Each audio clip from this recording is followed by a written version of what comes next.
여러 가지 주제가 있지만 제가 잡은 것은 이 네 가지예요. 여성들, 조선시대까지 여성들은 배울 수 있는 권리가 없었어요. 지금도 여러분들 배우고 계시지만 이 배우고자 하는 이 권리도 여성들이 주장하고 나서가지고 획득하게 된 거거든요. 그래서 여성들의 교육이 어떻게 확대가 됐는지, 두 번째 여성들의 직업을 갖게 된 것도 여성들이 일제강점기에는 대개 하급직, 지금도 뭐 보니까 행정직 공무원의 절반 가까이가 여성들이 채용이 되지만 강원도 내만 하더라도 1급에서 3급까지 공무원 중에 여성은 한 명도 없거든요. 그런 것처럼 일제강점기에는 더구나 여성들의 직업이라고 하면은 굉장히 기술 수준이 낮거나 사회적 지위가 낮거나 이런 데로 많이 됐었어요. 그렇지만 그래도 그동안 직업이라는 게 없다가 내가 돈을 만질 수 있는 거, 이 돈 만지는 게 정말 이 생활상과 사회상이 제일 중요한 부분이더라고요. 읽다 보면 이 돈을 만질 수 있는 권리, 그 여성들이 돈 만질 수 있는 권리를 위해 가지고 다양한 얘기들이 있고요. 그리고 강원도의 특징을 또 찾아보니까 강원도는 산이 많아서 하전촌이 많잖아요.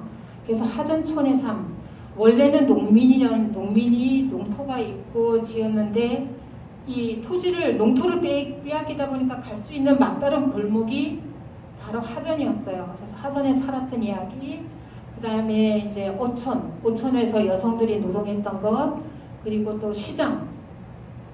지금도 여기 뭐 새벽시장 이렇게 열리는데 이 새벽시장도 일제강점기에 여성들이 주도해서 여성들이 열었고 여성들이 거래했고 그런 데가 새벽시장입니다. 그래서 시장의 얘기, 그리고 가정에서 제일 중요하죠. 가출하고 이혼했던 얘기. 뭐 가정에서 미성년자가 가출하는 건 가출 문제인데 예전에 뭐 봄만 되면 여성들이 봄바람 탄다 그래가지고 신문에서 난리를 쳤잖아요. 내가 성인으로서 내 권리로서 내가 집을 나가는데 왜 누가 무슨 이유로 할 이유가 없거든요. 남자들이 봄바람 탄다, 가을바람 탄다 그렇게 해서 사회적 문제가 된 적 없잖아요. 그래서 여성이기 때문에 겪었던 가출, 그 다음 이혼할 수 있는 권리, 예전에 다 참고 살아라 했는데 이 이혼할 수 있는 권리도 누군가가 먼저 이혼 소장을 낸 여성들이 있었기 때문에 나도 참고 사는 게 아니라 참고 살다 보면은 문제가 터지죠. 자기 스스로. 가족이 그래서 가정 범죄가 일어나는 이유 중에 크게 차지하는 게 바로 이 가출하고 이혼하고 다 관련이 되어 있습니다. 그래서 네 부분으로 나눠가지고 말씀드리겠습니다. 1898년이니까 한 130년 전이죠. 130년 전에 그 서울의 북촌에 살고 있는 여성들 300명이 대표해가지고 예전에 이소사, 김소사라고 했는데 이 소사하면 우리 왜 학교 소사가 생각이 나잖아요. 근데 사실 소사라는 이 단어가 한글로 하면 조이라고도 읽어요. 김조이, 이조이 이렇게 있는데 결혼한 여성을 소사, 조이 이렇게 불렀습니다. 이 명의로 해가지고 이 여학교 설시통문이라는 게 이제 나오는데요. 이게 뭐냐면은 1898년에 서울에 있는 여성들이 여성의 권리를 세 가지를 주장을 합니다. 여성들도 교육받을 수 있는 권리를 달라. 여성들도 직업을 가질 수 있는 권리를 달라. 여성도 정치에 참여할 수 있는 권리를 달라. 이렇게 주장을 하는데 그 내용을 줄여가지고 여권통문이라고 합니다. 근데 이 여권통문이 우리나라로서는 여성 최초의 인권선언문이에요. 그래서 2019년에 이 국회에서 처음으로 이 여권통문을 이제 기념일로 지정을 했고요. 작년에 처음으로 이제 기념 행사를 했습니다. 그리고 올해 두 번째를 맞았고요. 그래서 이때 당시에 해외 유학, 정부에서 보내주는 관비 유학이 있는데 그것도 다 100% 다 남자였어요. 여성들이 뭔가 깨닫고 계몽하려면 배울 기회가 있어야 되는데 여성들은 살림이라든가 뭐 제사라든가 뭐 육아라든가 이런 가정 안의 일을 처리를 하는 사람이지 교육할 필요가 없다, 공교육이 필요 없다 그래가지고 계속 주장하다가 처음 나온 게 1898년이었고요.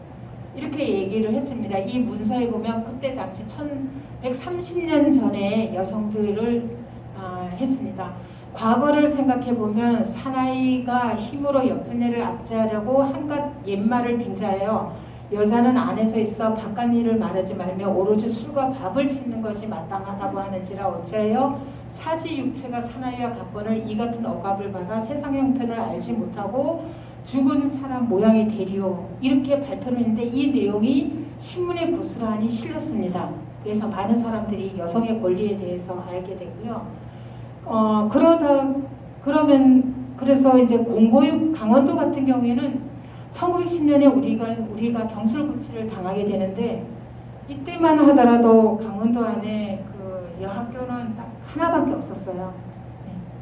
이 학교도 뭐 강원도 같은 경우에는 기독교에서 설치한 전국의 다른 주요 지역에서는 기독교계에서 선교 차원에서 여학교를 많이 설치를 했는데 강원도에서는 그런 혜택도 없었습니다.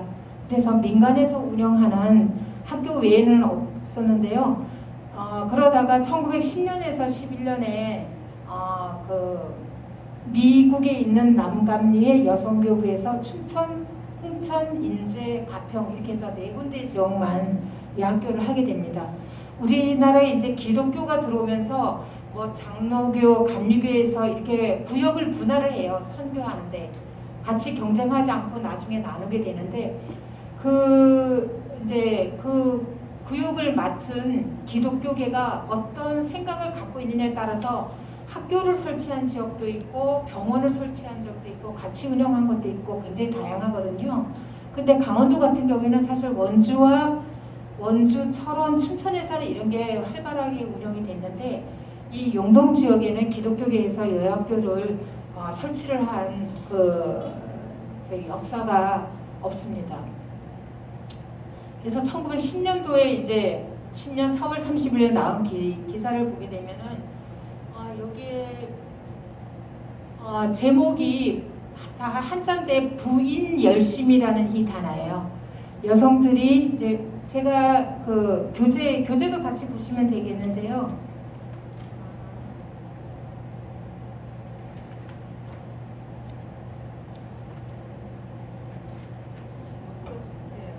네, 몇 쪽? 75쪽 밑에서. 네네네네. 제가 그 화면으로는 저 원본만 보여드리고 내용은 교재를 참고하시면 되는데요. 75쪽에 보면은 밑에서 두 번째 그 단락에 보면 대한매일신보 1910년 4월 3일자 부인 열심이라는 이 제목의 기사입니다. 보면은 강원도 흑곡면이라고 북강원도에 있는데 여성들이 다 나와서 그 강의도 하고 여성들이 적극적으로 참여해서 했다 이런 내용들이 있습니다. 여러분들 아마 구술이나 이런 거 하다 보면은 자선을 베푼 사람들을 여성들을 또 만날 수도 있을 거예요. 그래서 학교 부지를 내놨다든가 아니면 어떤 뭐 가난한 사람들을 위해서 쌀을 내놨다든가 그리고 기부 활동을 여성들이 굉장히 많이 합니다. 그래서 빈국민 뭐 구제를 위해서 음악회를 했다든가 어떤 그런 활동들이 다양하게 나타나는데 지금 주제는 없지만 그래서 여성들이 의외로 교육과 자선 사업에 활발했었고 여기 1910년 6월 30일자에도 보게 되면은 원산에 사는 사람이 그 부부가 학교를 운영을 했는데 뭐 교장, 교감, 교사 모두 여성이 담당해서 했었다 이런 기사가 있습니다. 그리고 1912년도에 양양에 보면은 양양 여학교가 있었고 성황을 이루었다는 이 기사가 있습니다. 여기에 보면은 뭐 상품을 기부를 한다든가 또 다른 기사에 보면은 뭐 공책을 만들어 줬다든가 해서 여성들이 교육을 위해서 기부 활동하는 것을 볼 수가 있습니다. 이제 직업으로 이제 더 들어가 보도록 하겠는데요. 지금 76쪽에 보게 되겠습니다. 76쪽에 여성들이 이렇게 교육의 기회, 여학교를 통해서 여학교를 졸업한 사람들은 남다르게 자기에 대해서 자각을 하게 되죠. 배운 것을 또 활용하려는 것도 있고 또 진학하려는 이 취지도 있습니다. 근데 강원도 같은 경우에는 중등여학교가 1930년대에 생겨요. 그러니까 1930년대 이제 춘천에서 제일 먼저 생기고 우리가 강복이 될 때까지 중등여학교가 있었던 곳은 춘천, 철원, 강릉 이 세 곳밖에 없습니다. 다른 지역은 아예 중등여학교가 없었고요. 그러다 보니까 여기에서 뭐 보통학교 정도 나와서 내가 고등 공부를 하고 싶다든가 아니면 부모가 뭐 뜻이 있어가지고 딸을 유학시키겠다든가 하게 되면은 중등 단계부터 유학을 가야 했어요. 그런 경우에 대개 가는 학교가 어딘가 하면은 기독교계 학교로 많이 진학을 했습니다. 그때 당시에 교육을 시킨 경우에도 이렇게 생각이 튀어 있고 이런 경우만 딸의 교육을 시켰거든요. 그래서 기독교 계열 학교로 진학을 하게 되는데 원산에 있는 학교, 또 개성에 있는 뭐 호스턴 여학교, 서울에 있는 배화여학교 이렇게 해서 기독교계 학교로 진학을 했고 그렇지 않은 경우에는 초등학교, 지금 초등학교를 졸업해서 뭐 가사에 종사를 한다든가 해서 그냥 더 자기의 꿈을 펼치지 못하고 그런 경우들이 있었는데요. 어쨌든 이렇게 교육도 받게 되고 여성들에 대한 권리가 인식이 되면서 그거를 촉진을 했던 게 뭐냐 하면은 바로 이제 직업입니다. 그러니까 그 직업이 굉장히 중요해지는데 이 여학생들의 활동이 사실 굉장히 많이 두드러진 게 언젠가 하면은 바로 1919년 3.1운동이에요. 여러분은 유관순이 대표적으로 여학생이잖아요. 그래서 사실 우리나라의 여성들 교육에 대해서 이게 굉장히 활성화가 된 게 언제가 되냐면 1919년 3.1운동입니다. 3.1운동이 우리나라 독립운동에 큰 핵을 구운 독립운동사의 중요한 핵을 그었지만 여성사 입장에서 보게 되면은 여성들도 교육을 시켜야 되고 여학교도 만들어야 되고 또 보통 학교에서 예전에 남자들만 뽑았는데 여학생도 뽑고 이런 것들이 그래도 보편적으로 인식이 좋아지게 된 계기가 바로 3.1운동이었어요. 그래서 유관순이 또 대표적이고요. 여러분 아시는지 모르겠는데 양양의 여성 독립운동가 중에 조화벽이라는 분이 있어요. 예, 이 조화벽이라는 분이 유관순과 신우 올케 사이가 되는 거죠. 그래서 이 양양의 조화벽이라는 분도 개성에 있는 호스턴 여학회에서 3.1운동하고 고향인 양양으로 돌아와가지고 3.1운동 하는데 기여를 하고 그리고 그게 끝나고 학교를 졸업한 다음에 교사로 발령받는 곳이 어디냐면 공주에 있는 영명학교에 있는데 공주에 있는 영명학교에서 유관순의 동생들을 이제 양육을 하게 되는 거죠. 또 옥에 있었던 또 오빠도 보살피면서 이런 해서 이 여학생들이 주로 여성들이 지금도 가장 많이 진출한 분야가 어디예요? 직업으로서? 그렇죠, 맞아요. 간호사. 또 여성들이 많이 진출한 부문? 과거에 전화교환. 예, 맞습니다. 이게 맞아요. 이게 쭉 연결이 되는 것 같아요. 형태는 비슷하지만 그게 지금 콜센터라고 봐도 되겠죠. 모방하겠죠. 그리고 간호사. 예, 간호사 전에 또 조산 3파라 했죠. 3파 조산원 간호사가 됐고요. 그 다음에 또 있는데요. 여성들이 많이 진출한 직업. 예? 예.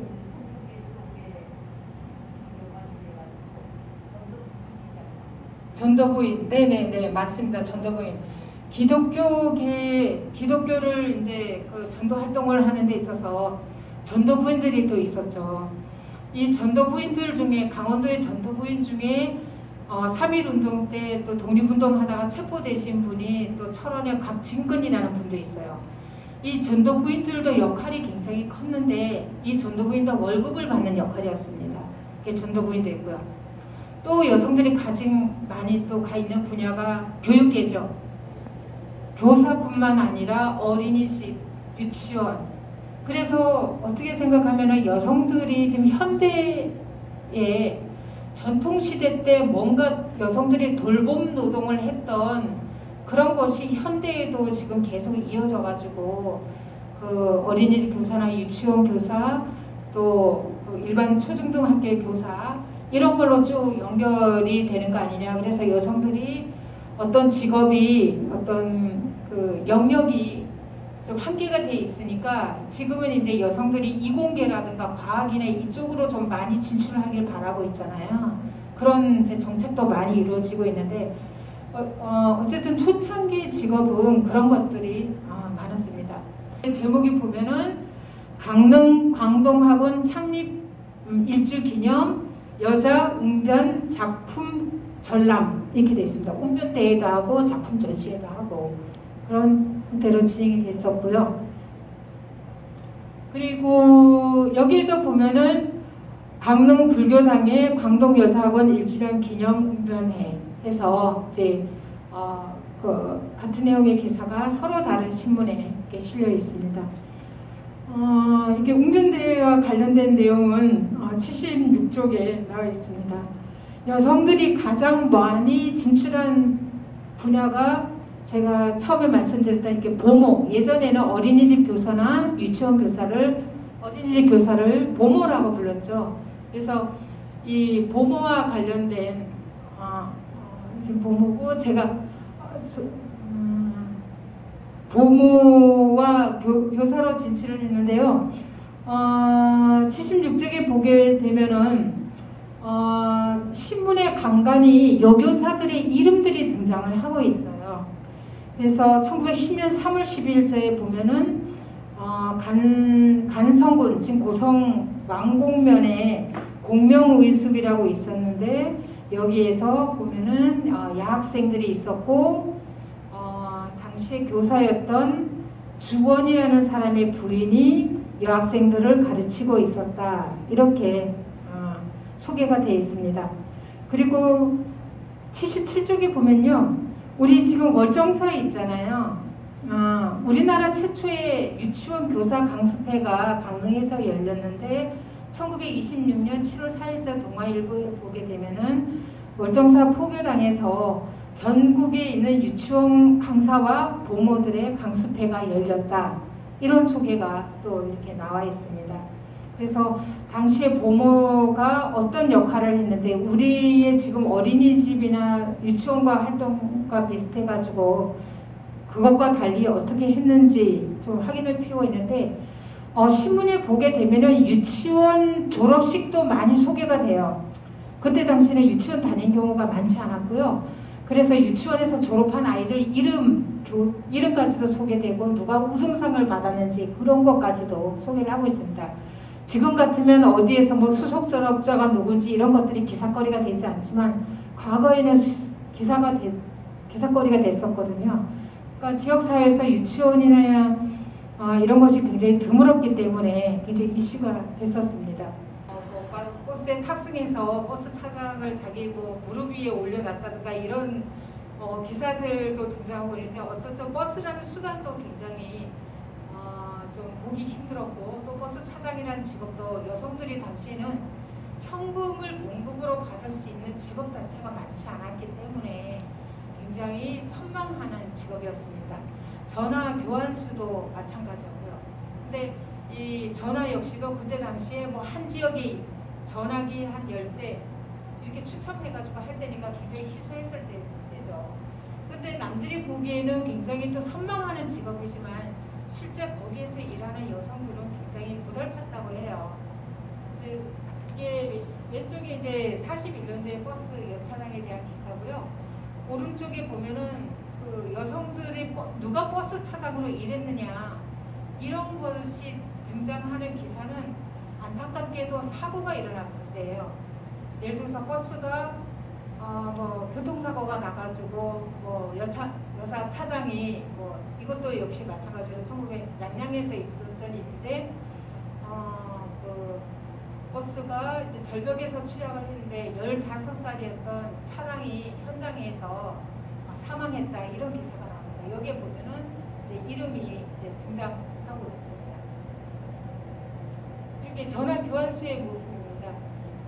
이렇게 그 개량복을 입고 전화 교환 활동을 하고 있는 이 모습을 보시고 있는데 이거는 서울에 있는 우편국입니다. 이거는 철원에서 전화 교환수로 일했던 그 여성이 그 가게를 부양하면서 또 부모를 위해서 손가락을 잘랐던 이런 그 가지고 이제 기사를 썼는데 이 기사에 대한 자세한 내용은 또 78쪽에 있습니다. 22살의 이소환이라는 여성이었는데요. 이 여성이 여기서도 얘기했듯이 보통 학교를 나온 다음에 집에서 뭐 침석이라든가 방정만 배우다가 1922년도에 전환교환수로 채용이 됐다고 합니다. 근데 여기에 이제 일하는 환경을 보게 되면은 우편국 한무퉁이에서 이런저런 희롱하는 남자들의 뭐 아니면 술주정꾼의 이런 소리에 시달리면서 그런 욕설도 들으면서 그런 직업 생활을 했다고 이렇게 소개되어 있습니다. 그래서 멀리서 보게 되면은 그 여성에게는 거의 뭐 굉장히 드문 직업이니까 선망이 됐지만 실상 그 안에 노동할 수 있는 환경을 보게 되면은 굉장히 열악한 데서 근무하고 있는 모습을 알 수가 있습니다. 그리고 아까 말씀드렸던 간호사와 조산사회에 관한 내용인데요. 이 강원도에서 그 간호사가 되려면 3파와 간호부 자격 시험을 쳐야 됐습니다. 그래서 이 시험에 합격을 해야지만 간호사나 조산사 활동을 하고 있었는데요. 이게 경쟁률이 치열하고 합격자가 소수라 가지고 합격자 명단도 전부 다 신문에 소개가 되고 있고요. 결혼한 여성들이 희망하는 직업은 간호사보다는 조산사였습니다. 조산사가 어떤 얽매이지 않고 하루 종일 시간을 얽매이지 않으면서도 수입은 또 보장되기 때문에 조산사가 기혼 여성이 좀 인기를 끌고 있다 이 내용인데 여러분들이 아마 지역사회에서도 조산사나 산파를 했던 분이 일제강점기 했던 분이 아마 계실 수도 있을 거예요. 그래서 이 산파가 했던 역할이 바로 지금 출산이라든가 뭐 한국 전쟁기 이후에 계속 활동으로 이어질 텐데요.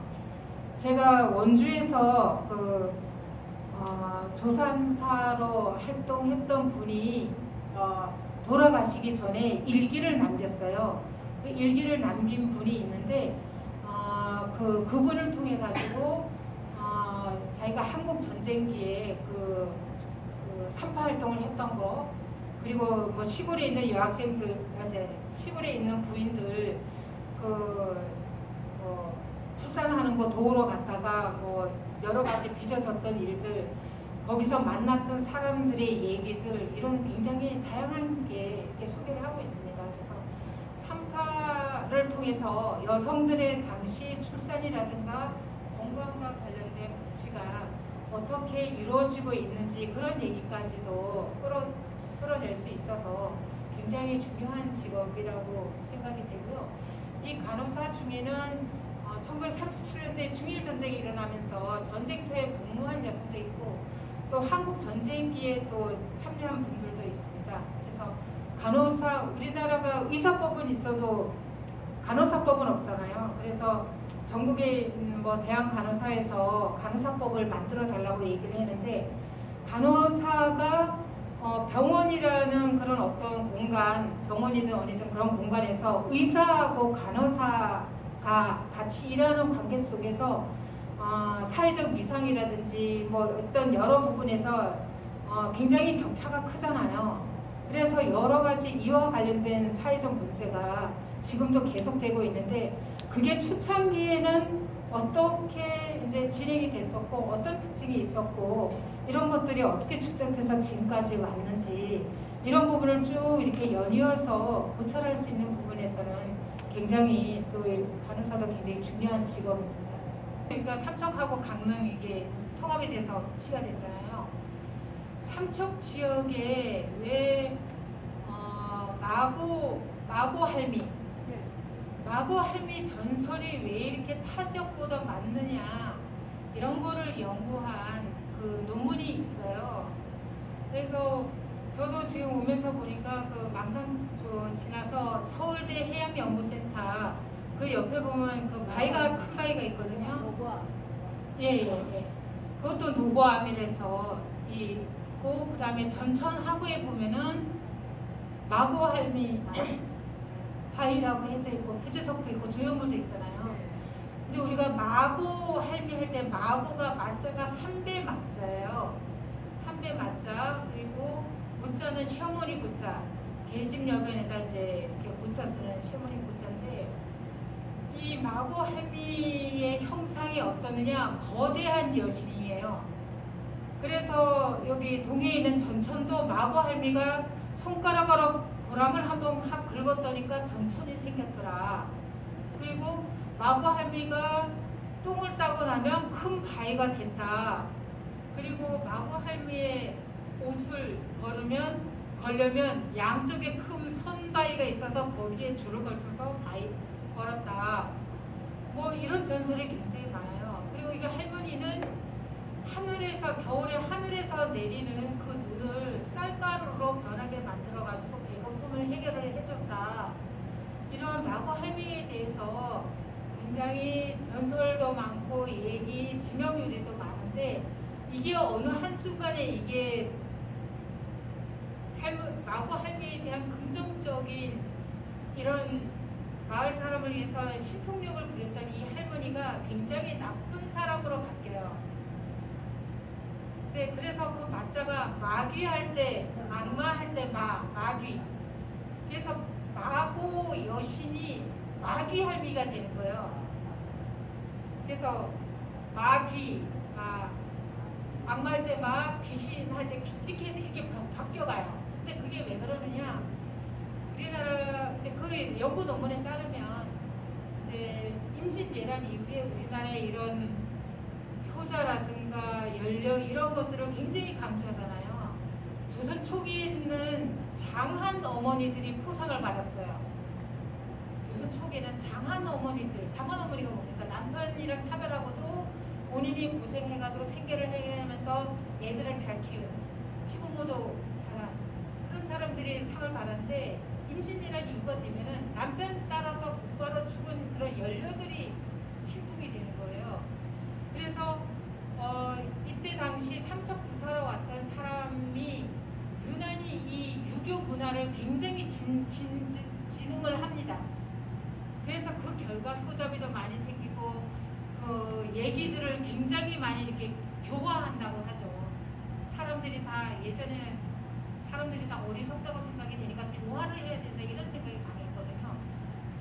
이런 것들이 계속 강해지면서 원래 이 토착적으로 있었던 이 마고 할미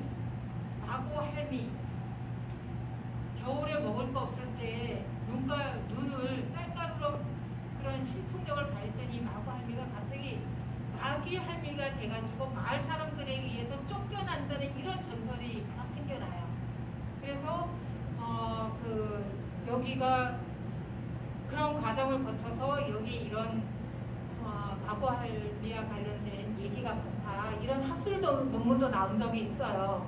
그래서 구술이나 뭐 얘기 속에서 이 할미도 우리가 보통 할머니 하면 뭐 신체적으로 병약하고 뭐 무능력하고 이렇게 생각이 되지만 할머니의 원래 유래는 한 어머니, 큰 어머니, 대전 한밭일이잖아요. 큰 어머니예요. 큰 어머니 대모죠.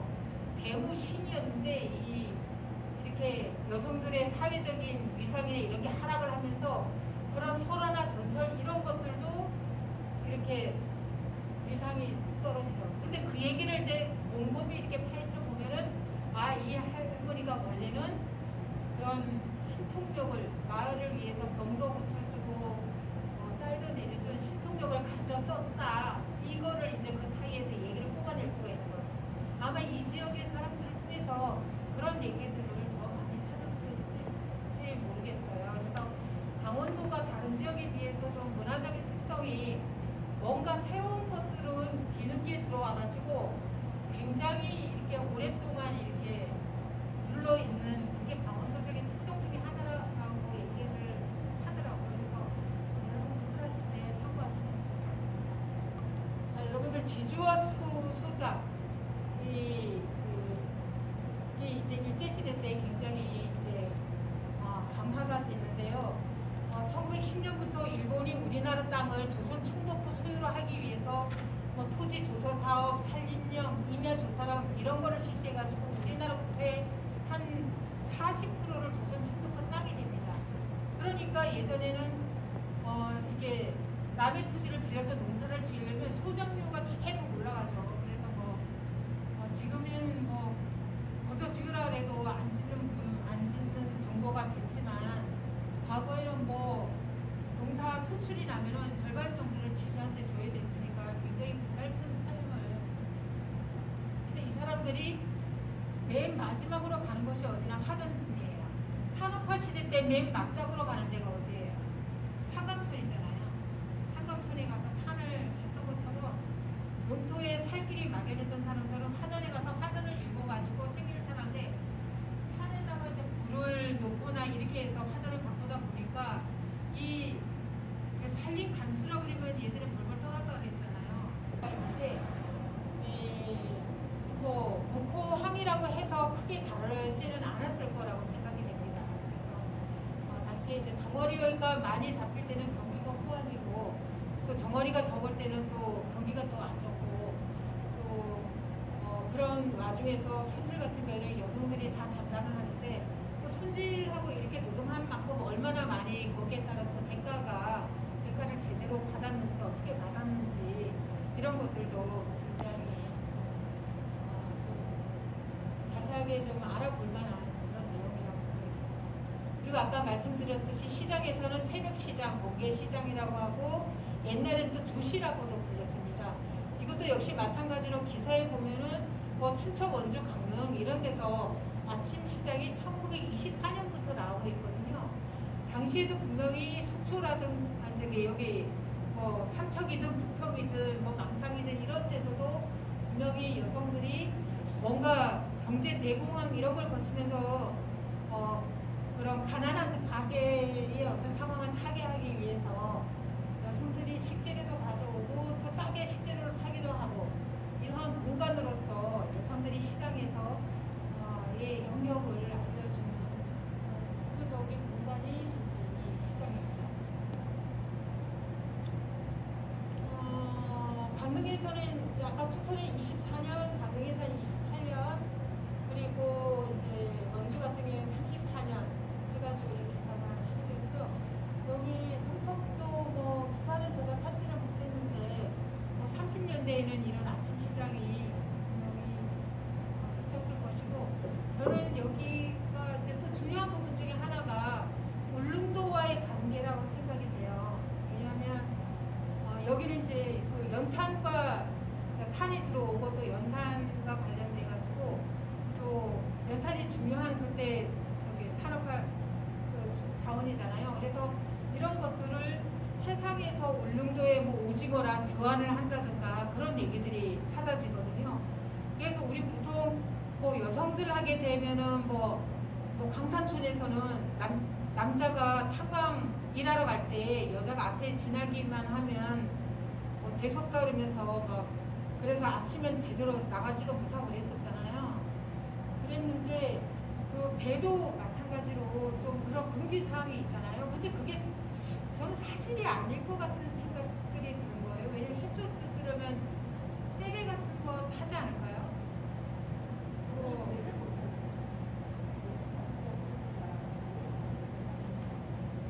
그러니까 진짜 어촌에서 어촌에서 여성들 지위가 정말 그 이렇게 낮았는지 그것도 한번 좀 확인해 볼 만은 할 것 같아요. 왜냐면 여성들이 뭔가 이렇게 돈을 만지고 현금을 만지면 이거를 자기가 직접 수입이 없는 것보다는 훨씬 나을 것 같은 생각이 들거든요.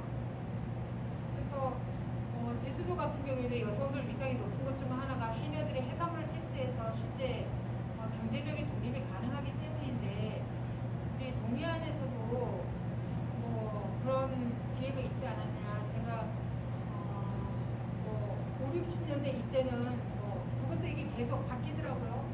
미역이었다가 다시마였다가 또 성게였다가 이렇게 바뀌어가는데 그런 어떤 해산물의 변화 속에서 여성들이 경제적인 독립과 관련해서 조금 더 볼 필요가 있지 않나 생각이 들었어요.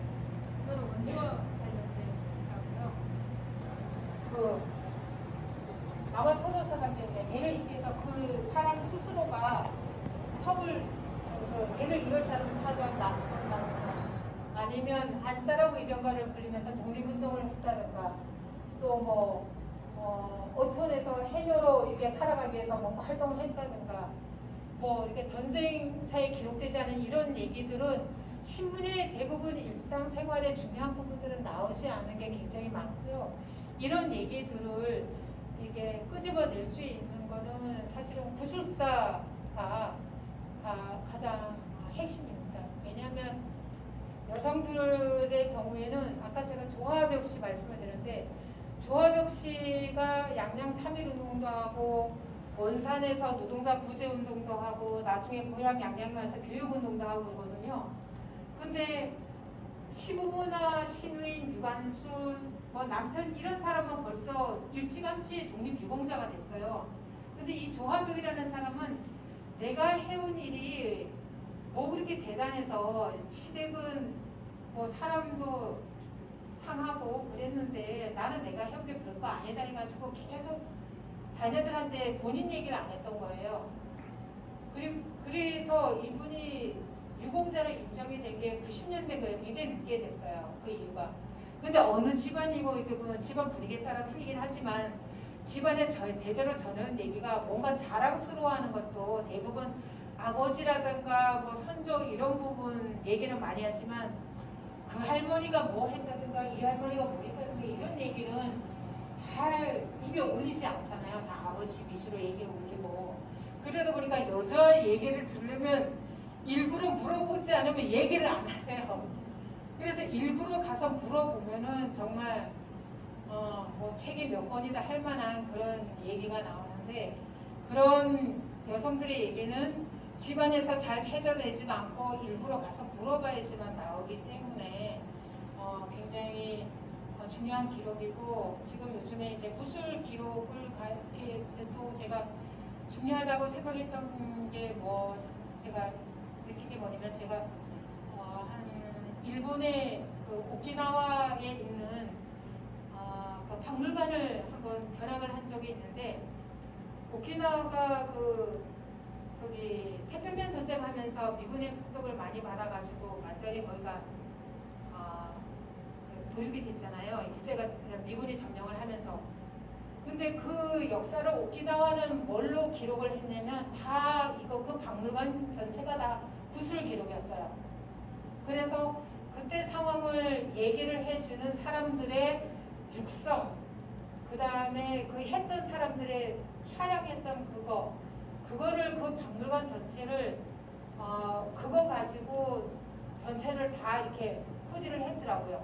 우리 보통 박물관 가면 유물이 있고 있잖아요. 근데 거기는 오키나와 박물관은 그 사람들이 하는 얘기, 육성, 가서 핸드폰으로 듣는 거 이런 것들을 전부 다 비치를 해가지고 그 미군이 오키나와를 점령했던 그 역사를 이렇게 보여주고 하더라고요. 그래서 제가 그때 그걸 보면서 굉장히 인상이 깊었고 여성들의 역사를 얘기한다고 하면 우리 민속에서 보는 것처럼 유물이나 이런 걸 넣을 수도 있겠지만 지금 하는 구술 기록이라든가 이런 옛날 사진 영상을 활용하고 육성을 통해 가지고 이렇게 하게 돼도 충분히 여성들의 역사를 얘기할 수 있겠구나 그런 그 지점이 생각이 났었습니다. 혹시 제가 말씀을 2시간에 걸쳐서 말씀드렸는데 혹시 질문사항이 있으시면 말씀을 드리고요. 질문이 없으시면 마치도록 하겠습니다.